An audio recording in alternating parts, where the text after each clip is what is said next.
40% of the children are not the man's child. 40%. 40%. He said 40%. Somebody call Lori. It's usually make DNA testing it's two mandatory. It's two scenarios. It's where the woman, the person's getting a DNA test because the woman claims that is their child. Turns out it's not. The other one is where the parent is on a deathbed and makes a confession, or they need a liver transplant, blood transfusion, and the blood type. There's no way that can actually be the father.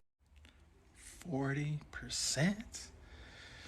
Sheesh, that's a high. That's a high percentage. The only reason why I'm posting this is because I would like to know, for the people out there, because I didn't see the information there. Like, does somebody know where this stat came from? Because that's a high amount.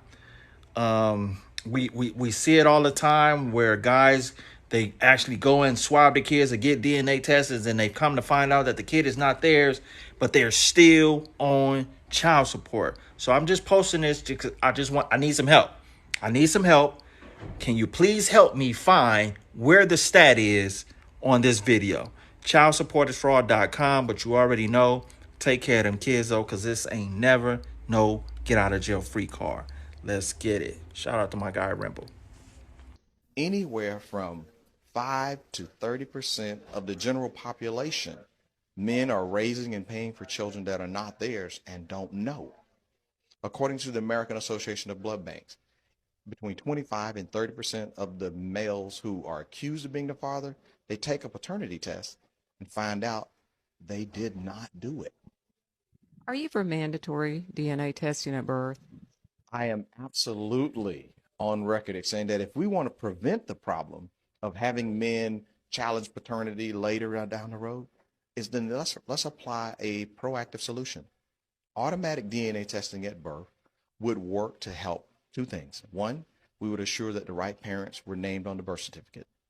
Two, it would stop paternity fraud and take the profit out of paternity fraud. But so many women's groups say this wouldn't be fair. You're acting like you don't trust the mother. Why do you think they say that? It's a red herring. It takes away from the focus of, well, who's the one person who has all of the information about potential fathers or the paternity candidates? It is the child's mother. And currently, in most places, she has no duty to disclose that, well, wait a minute. Well, my husband's not really my child's father. My boyfriend is. Like, well, wait, lady. But you're married. You forgot that you were married? No. But thanks to no-fault divorce laws, she can get the house, the property, alimony, and child support, and then move the boyfriend into the house. And people, the system doesn't make it easy. So speaking of the system, what are you doing, or what have you done to help change some of these laws that are so unfair to men? Well, it's actually unfair to men, women, and children. See, I'm the guy that's officially on record saying that every child deserves to know the truth about their heritage, their ancestry.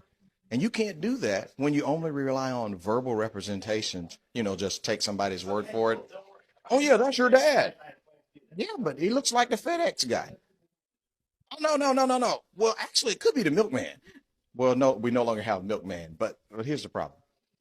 I have been very instrumental in raising the public awareness on the issue of paternity fraud as a problem that needs to be corrected. I ride for and I advocate for child support reform is because of the injustices that I see as the law is applied in real life. What are some of the injustices you see?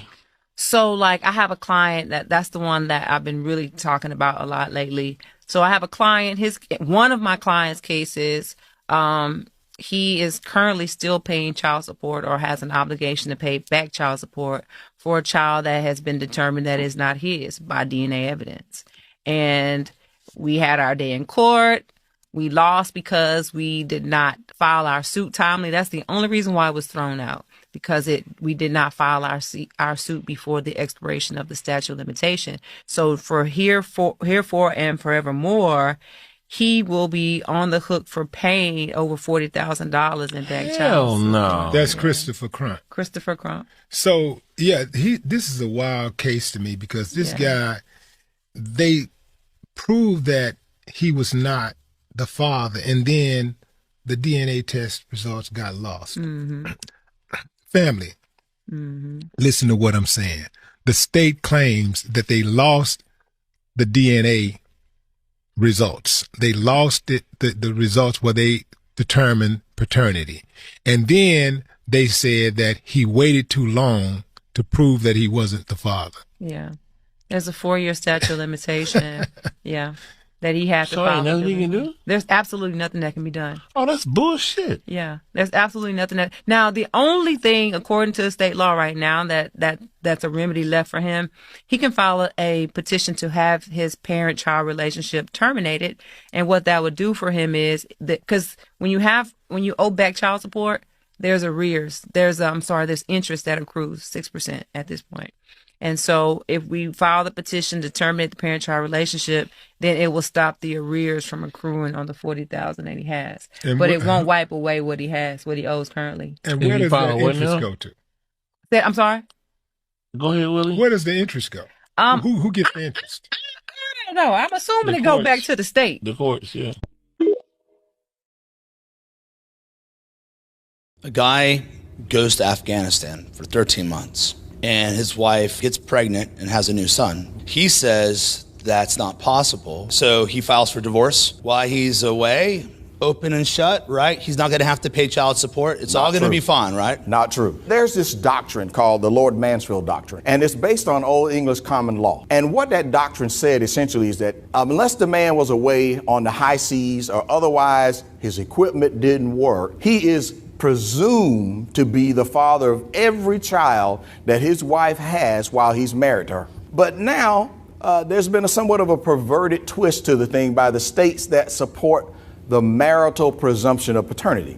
It doesn't matter whether you're in the country, out of the country. You found out she had multiple boyfriends. You said, I'm not touching her with a 10-foot pole. The judge says, according to the law, you are responsible for any children she has while you're still married to her, so ordered.